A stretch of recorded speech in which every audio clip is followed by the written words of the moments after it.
Sheriff's Office and OSHA are investigating tonight after two men were killed trimming trees. It happened outside of a Naples condominium just off of Airport Pulling Road. The men were electrocuted and killed when a ladder they were carrying touched a power line. 4 in Your Corner's Sarah Belsol has more on that accident and how first responders handle these types of calls. This line of palm trees outside the Naples Trace condominium, now a site of a tragic accident.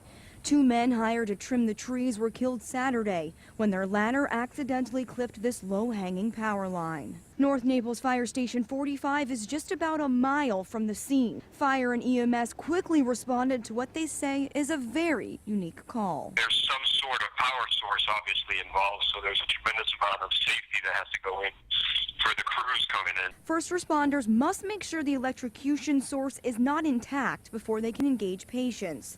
The first step is then compressions and CPR, since electrocutions usually cause cardiac arrest. They are slightly different than when we're working a cardiac arrest in the sense that if it was, disease related, somebody had a heart attack. In these cases, we're working something that obviously disrupted the electrical components of the hearts. Also, unlike in normal heart attack cases, first responders urge bystanders to be careful trying to help the victims. What you don't want is bystanders rushing in and immediately starting to help, and then themselves get electrocuted because the source has not either been turned off or the victims are still somewhat in contact with the source of the electrocution, of the energy. The fact this call had 2 electrocution victims made it even more complex. We had to deploy more personnel. We had several engines there in order to provide enough manpower to be able to work 2 cardiac arrests simultaneously.